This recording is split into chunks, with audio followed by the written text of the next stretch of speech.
dan Ukti L ya. Insya Allah karena hari Kamis kita akan mengadakan ujian tahfidz ya. Jadi hari Senin udah bagi rapot juga. Jadi kita mulai hari ini ya. Walaupun yang lain banyak yang berhalangan. Umuhani alhamdulillah bisa bergabung. Insya Allah di sini materi ya ya, nggak ada setoran. Jadi bisa menyimak saja ya. Kita buka dulu ya. Bismillah. Assalamualaikum warahmatullahi wabarakatuh. Waalaikumsalam warahmatullahi wabarakatuh. Hamdan wa syukran lillah wassalatu wassalamu ala rasulillah wa ala alihi wa sahbihi amma ba'du. Alhamdulillahirrabbilalamin kita masih bisa berkumpul ya setelah lebaran Idul Adha kemarin. Taqabbalallahu minna wa minkum. Semoga Allah menerima amal ibadah kita semua ya di 10 hari pertama bulan Zulhijjah kemarin ya. Mungkin ada yang berpuasa atau ada yang puasa 2 hari sebelum lebaran ya. Semoga Allah menerima amal ibadah kita semua. Insya Allah pada malam hari ini Ana sedikit menyampaikan ya materi tahfidz jama'i kita tentang adab-adab dalam bermajelis. Baik, insya Allah kita semua sudah tahu ya bahwasannya dalam bermajelis ilmu, dalam menuntut ilmu itu banyak sekali adab-adab etika yang harus diperhatikan ya. Insya Allah kita akan membahasnya pada malam hari ini beserta beberapa perkataan ulama dan hadis dari Nabi Shallallahu Alaihi Wasallam. Yang pertama pengertian majelis ya. Majelis itu banyak sekali ya. Majelis ilmu itu banyak sekali. Contohnya seperti kajian, belajar seperti di kelas kita halaqah pada biasanya online ya maupun offline. Itu semua termasuk bermajelis dan tentunya dalam majelis itu banyak sekali adab-adab dan etika yang harus diperhatikan kita semua sebagai penuntut ilmu. Majelis itu diambil dari kata bahasa Arab ya. Majelis yang artinya tempat duduk ya. Jalas saya jelisu, jalsan julusan majelis, tempat duduk. Yang mana di situ terdapat banyak orang-orang ya, suatu perkumpulan yang memiliki manfaat positif ya. Dan di dalamnya terdapat adab-adab tertentu ya, adab-adab bermajelis. Baik, lanjut. Dan seperti yang kita ketahui, Imam Malik rahimahullah, beliau ini ulama besar ya, ulama yang termasuk juga dalam imam 4 mazhab ya. Beliau pernah dahulu kala itu kisahnya beliau bertemu dengan seorang pemuda yang mana beliau ini melihat pemuda itu sangat giat menuntut ilmu ya, sangat giat menuntut ilmu, mencari tahu tentang hadis-hadis Nabi Shallallahu Alaihi Wasallam ya. Alhamdulillah pemuda itu bukan termasuk pemuda yang menghabiskan masa mudanya itu di dalam kemaksiatan gitu ya. Jadi pemuda ini tuh giat menuntut ilmu, giat mencari tentang agama, info-info tentang agama. Pokoknya beliau ini termasuk ahli ibadah begitu ya pemuda ini.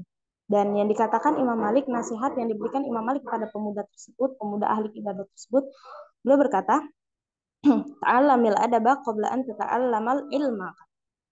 Walaupun dia ini orang yang giat menuntut ilmu, beliau ini orang yang sangat ahli dalam ibadahnya, mengerti banyak hadis, mengerti banyak tentang Al-Quran dan Sunnah ya. Tapi tetap yang pertama harus diperhatikan kata Imam Malik itu adab dulu sebelum mempelajari suatu ilmu. Karena adab, akhlak dan etika juga termasuk dari ilmu tersebut. Nah, jadi sebelum kita mempelajari ilmu syariah, ilmu diniyah, lugawiyah dan lain-lainnya, hadis atau sebagainya, yang pertama harus kita pelajari itu adalah ilmu tentang adab ya, ilmu tentang akhlak tersebut ya. Yang pertama kali harus diperhatikan oleh penuntut ilmu adalah adabnya dulu ya, adabnya dulu baru bisa kita mempelajari ilmu-ilmu yang lainnya insya Allah akan lebih mudah ya. Nah, di sini juga ada selanjutnya ya.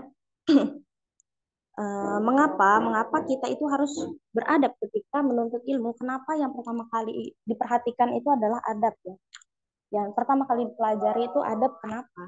Karena tentu saja kita sebagai penuntut ilmu, orang yang belajar itu ya, ketika ada pelajaran baru yang ilmu baru gitu, dia tahu. Misalnya dia hari ini belajar tentang bahasa Arab. Terus ada i'rab masuk ke misalnya tentang isim atau tentang fiil, pokoknya tentang ilmu baru. Pasti pulang dia tuh dalam keadaan senang, dalam keadaan puas. Oh, hari ini aku nambah nih pengetahuan aku. Hari ini ilmu aku bertambah nih gitu. Pasti dia senang ya. Tapi sebenarnya bukan itu, yang terpenting itu bukan itu. Kita pulang dari suatu majelis, dari tempat menuntut ilmu, kita pulang, kita mendapatkan suatu ilmu, bukan itu yang terpenting. Tapi yang terpenting adalah keberkahan dari apa yang kita dapat, gitu ya. Keberkahan dari kita pergi ke majelis ilmu itu berkahnya yang dicari. Berkah kita datang ke situ, berkah kita ilmu yang kita dengar ya, itu sebenarnya yang terpenting dalam menuntut ilmu.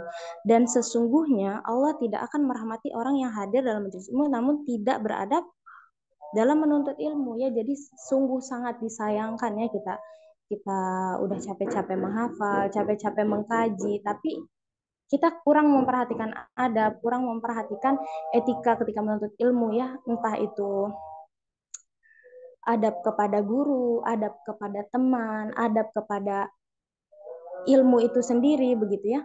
Contohnya masih bermaksiat dan lain-lain ya. Nah, itu sia-sia ya, karena kita dapat ilmunya, tapi berkahnya itu yang nggak dapat, dan rahmat dari Allah dalam menuntut ilmu juga itu kita nggak dapat ya. Itulah mengapa kita harus beradab dan memperhatikan adab-adab dalam menuntut ilmu. Taib Al-Imam Ad-Dhahak Al-Muzahim, beliau rahimahullah pernah berkata juga ya, pertama yang harus diperhatikan ketika menuntut ilmu, pintu pertamanya yaitu diam ya. Diam dulu. Ketika kita datang ke majelis ilmu, datang ke tempat belajar ya, itu yang pertama harus kita lakukan adalah diam. Nah, setelah diam, bukannya diam terus kita bengong, bukannya diam terus kita tidur. Iya, kita diam, tapi kita tidur. Kita diam, tapi kita bengong. Bukan kayak gitu ya, diam. Dan dilihat lagi pintu kedua, kata Imam Ad-Dhahak Al-Muzahim, beliau berkata, setelah itu barulah kita mendengarkan dengan seksama dan serius. Jadi bukannya diem terus melamun, diem terus main HP, diem terus tidur, bukan, tapi diam. Habis itu dengarkan dengan serius, dengan seksama ya, perhatikan materi yang disampaikan gitu ya. Jadi memang yang pertama harus kita lakukan adalah diam. Setelah itu baru fokus kepada materi yang disampaikan. Barang siapa yang datang ke kajian ya, hadir di suatu majelis, tapi dia nggak diem, dia ngobrol, dia ya banyak nauzubillah min zalik, malah gibah mungkin ya dengan teman kajiannya di belakang, bercanda, sibuk main HP, maka mereka inilah yang tidak mendapatkan rahmat dari Allah Subhanahu. Rahmat kasih sayang Allah itu begitu luas ya, begitu besar ya. Bahkan kepada orang yang bermaksiat pun Allah tidak menutup ya, tidak menutup pintu hidayah, tidak menutup kemungkinan dia akan kembali kepada Allah, kepada kebenaran. Tapi ketika kita menuntut ilmu tadi, nah kita tidak memperhatikan, tidak fokus dengan materi yang disampaikan, nah di situ kita tidak akan mendapatkan rahmat dari Allah Subhanahu wa taala. Nauzubillah min dzalik. Tapi selanjutnya dalil dari di mana ditegaskannya kepada kita untuk beradab dalam majelis ilmu, yaitu terdapat di surat Al-Hujurat ya, surat Al-Hujurat ayat 2. Nanti bisa dibuka ya, bisa dibuka, bisa di lihat kembali artinya ya. Sini kalau Allah Ta'ala fi kitabil karim ba'da a'udzubillahi minasyaitonir rajim. Ya ayyuhalladzina amanu la tarfa'u aswatakum fawqa sautin nabi. Ya. Allah berfirman, wahai orang-orang yang beriman, janganlah kalian meninggikan suara kalian melebihi suara Nabi Shallallahu Alaihi Wasallam. Ya, maksudnya gimana di sini ya? Maksudnya itu dijelaskan oleh Imam Hamad bin Zaid rahimahullah, beliau berkata, ketika membawakan surat Al-Hujurat, aku memandang bahwa mengangkat suara di hadapan hadis beliau Shallallahu Alaihi Wasallam setelah beliau wafat itu seperti mengangkat suara di hadapan Rasulullah Shallallahu Alaihi Wasallam ketika beliau hidup. Jadi maksudnya itu bukannya di hadapan Nabi aja, yang mana kita itu nggak boleh meninggikan suara. Maksudnya meninggikan suara ini kita ngobrol ya, malah memperhatikan yang lain. Ketika Nabi menyampaikan suatu hadis, ketika Nabi menyampaikan suatu risalah, janganlah kita itu lebih tinggi ngomongnya dari Nabi. Janganlah kita sampai tidak memperhatikan apa yang disampaikan oleh Nabi. Nah, tapi dijelaskan kembali oleh Imam Muhammad bin Zaid ini bahwasannya bukannya itu berlaku ketika Rasulullah masih hidup saja, tapi berlaku juga ketika Rasulullah sudah wafat. Maksudnya ketika hadis Nabi disampaikan, ketika ilmu agama disampaikan, ketika kajian sedang berlangsung, ya, maka sama. Begitu juga ketika zaman Nabi dulu masih ada, kita nggak boleh meninggikan suara kita melebihi dari yang menyampaikan ilmu tersebut. Ustadznya lagi ngisi kajian, ustadznya lagi menyampaikan suatu hadis, menyampaikan suatu ilmu, kita tidak boleh meninggikan suara kita melebihi ustadz tersebut, maksudnya ya, melebihi yang menyampaikan materi tersebut ya. Jadi bukannya pada zaman Nabi dulu aja kita nggak boleh, karena di sini disebutnya fauqa sautin Nabi, maka nanti salah penafsiran, nanti mikirnya oh ya itu dulu waktu sama Nabi aja, waktu Nabi aja yang lagi menyampaikan hadis ya, kalau sekarang bukan Nabi ya nggak apa-apa, bukan gitu ya. Sini sudah disampaikan oleh Imam Muhammad bahwasannya bukan ketika eh, Nabi masih ada saja, tapi itu juga berlaku ketika Nabi Shallallahu Alaihi Wasallam sudah wafat, yang mana ketika disampaikannya suatu hadis perkataan beliau atau ilmu-ilmu agama lainnya, maka kita dilarang untuk meninggikan suara melebihi dari yang menyampaikan tersebut. Tips selanjutnya di sini insya Allah rangkuman dari materi ya, rangkuman dari materi pada malam hari ini. Adab-adab dan etika ketika menuntut ilmu. Baik. Yang pertama adalah memperbaiki niat ya. Kita tentu saja setiap amalan itu tergantung dari niatnya ya. Innamal a'malu binniyat. Semua amalan itu tergantung dari niatnya. Maka dari itu kita pergi ke majelis ilmu, pergi menuntut ilmu itu harus jelas niatnya lillah, ikhlas, ridho karena Allah Ta'ala ya. Kalau niat kita ridho, ikhlas ya, bersungguh-sungguh mengharapkan pahala dari Allah, ya mengharapkan surga Allah, maka akan kembali ke niat itu tadi pahalanya ya. Kembali ke niat yang baik tadi. Tapi kalau niatnya aja udah mau selfie aja di kajian, mau nunjukin nih hari ini aku kajian loh gitu. Nah, maka nanti ganjaran dan balasan yang Allah berikan kembali lagi ke niatnya tersebut. Kalau niatnya kayak gitu ya, itulah yang dia dapat ya. Bukannya kebaikan ya, malah malah dosa ya, malah ria, malah sum'ah dan lain sebagainya. Yang kedua, bersungguh-sungguh ya. Karena sesungguhnya seseorang apabila dia bersungguh-sungguh ingin mendapatkan sesuatu ya, mengejar sesuatu ya, entah itu dalam kebaikan maupun kemaksiatan, kalau dia udah bersungguh-sungguh itu pasti dia akan segenap jiwa raga dia ya, hati dia itu akan digerakkannya ke dalam hal tersebut ya, menuju apa yang ingin dia lakukan tersebut pasti akan menggerakkan segala upayanya gitu ya untuk melakukan hal tersebut. Maka dalam menuntut ilmu juga kita harus bersungguh-sungguh, bukan main-main, bukan yang males-malesan gitu ya Umat ya. Jadi kita ngapal Al-Quran di sini juga ya. Mungkin yang awalnya pengen, cuma sekedar pengen, tapi setelah ketemu teman-temannya, alhamdulillah jadi kok kayaknya Masya Allah seru juga menghafal gitu ya. Kayaknya cocok ini kayak gitu sama halakohnya, sama temennya, sama ustazahnya. Nah dari situ timbullah kita pengen serius gitu ya. Nah dari udah kayak gitu jangan disia-siakan ya Umahat ya. Justru malah tambah nih ditekuni lagi kayak gitu ya. Karena alhamdulillah Jarang sekali orang yang menyempatkan waktunya untuk Al-Quran, padahal itu harusnya menjadi prioritas kita gitu ya. Bersungguh-sungguh dalam menuntut ilmu. Kemudian yang ketiga, bertawakal kepada Allah, serahkan semuanya kepada Allah ya. Ketika sudah dalam majelis ilmu, tinggalkan yang lain ya, tinggalkan semuanya di luar majelis ilmu, tinggalkan ya. Fokus kepada apa yang disampaikan di majelis ilmu tersebut. Selanjutnya memperhatikan materi ya, memperhatikan apa yang disampaikan. Berdoa kepada Allah ya, ini penting ya umat ya, berdoa kepada Allah Subhanahu wa taala ya. Karena doa huwal ibadah ya, mukhul ibadah. Doa mukhul ibadah ya, kepalanya ibadah itu doa gitu ya. Berdoa tanpa usaha itu sama aja bohong ya. Kita doa minta sama Allah pengen hafal Al-Quran tapi nggak ada usahanya. Itu sama aja bohong ya. Doa minta minta iya, sholat tahajud tiap malam minta ya Allah pengen jadi hafiz Quran 30 juz tapi nggak ada usahanya, nggak ada ikut halaqah, nggak ada setoran, nggak ada niat buat murojaah juga, itu sama aja bohong. Dan usaha ikhtiar tanpa berdoa itu sombong ya. Kita menggerakkan segala upaya untuk bisa menghafal Allah tapi kita nggak berdoa supaya Allah memudahkan, supaya Allah melancarkan ya, menyehatkan kita untuk bisa terus menghafal ya, tanpa adanya doa itu sama aja sombong ya.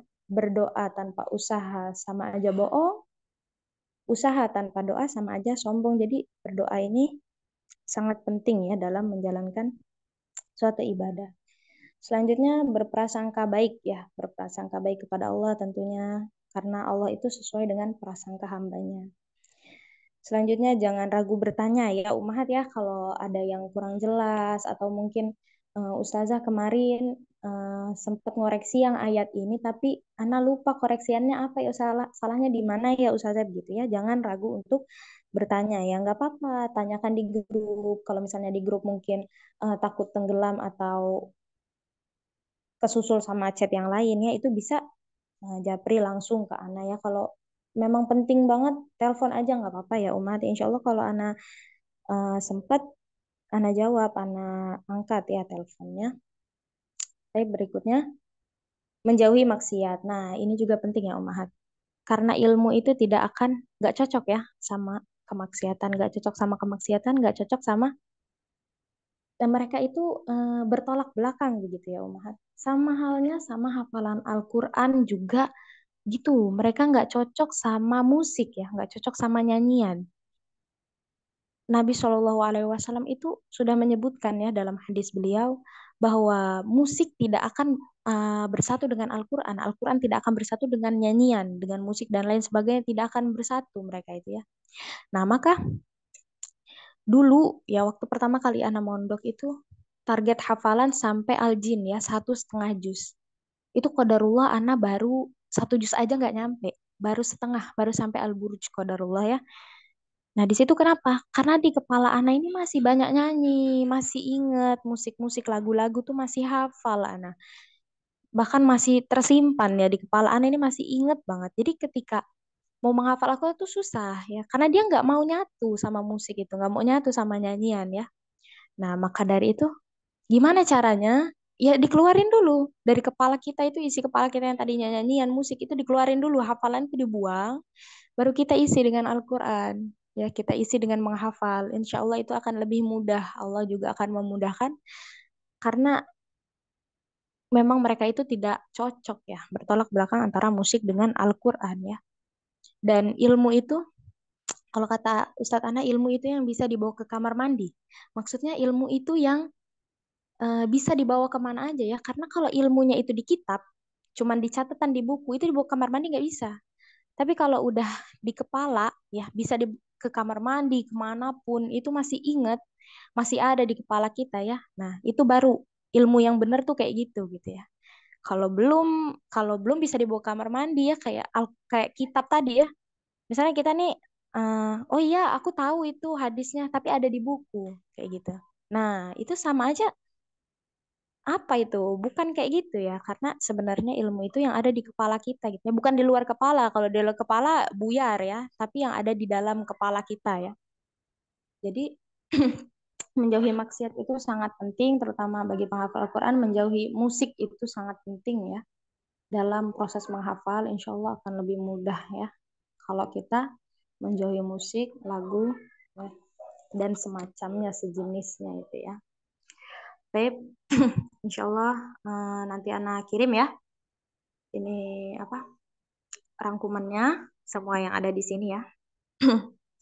Baik, semoga Allah mudahkan kita dalam menghafal Al-Quran, dalam menuntut ilmu, dengan memperhatikan adab dan etikanya selalu ya, baik itu kepada yang lebih tua maupun yang lebih muda ya, karena ad-dinun nasihah, agama itu adalah nasihat bukan untuk yang tua aja ya, tapi wali a'immati muslimin wa ajma'in. Jadi untuk semuanya ya, untuk seluruh kaum muslimin ya. Nasihat itu untuk bukan untuk yang dari yang tua ke muda aja. Jadi semuanya insya Allah bisa menyampaikan. Apabila itu suatu kebenaran, silahkan disampaikan. Silahkan disebarluaskan ya. Tapi insya Allah sedikit itu dari Ana ya. Mungkin ada pertanyaan? Umahat? Ukhti, akhwat, semuanya?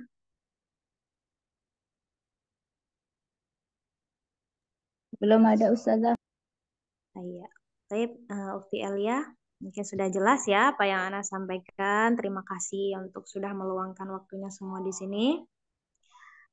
Abis ini kalau ada yang mau setoran, insya Allah kita pribadi aja ya, nggak apa-apa ya. Karena kemarin Ukti Andini juga kayaknya mau setoran tapi bisanya malam kayak gitu, nggak apa-apa insya Allah ya. Hari ini juga Ana masih free, masih libur Lebaran ya, jadi insya Allah Ana bisa masih bisa nyimak ya hari ini, masih bisa ngampu. Yang lain kalau mau setoran boleh japri Ana habis tahfidz jamaah ini ya. Baik, insya Allah Ana cukupkan segitu dari Ana ya. Semoga bisa dipahami, bisa diamalkan. Akhwat semua, kita akhiri. Naktafi bihadzal qadar wa nakhtatim bid-du'a'i kafaratil majlis. Subhanakallahumma wa bihamdika asyhadu an la ilaha illa anta astaghfiruka wa atubu ilaik. Baik, jazakumullah khair wa barakallahu fikunna jami'an. Wassalamualaikum warahmatullahi wabarakatuh.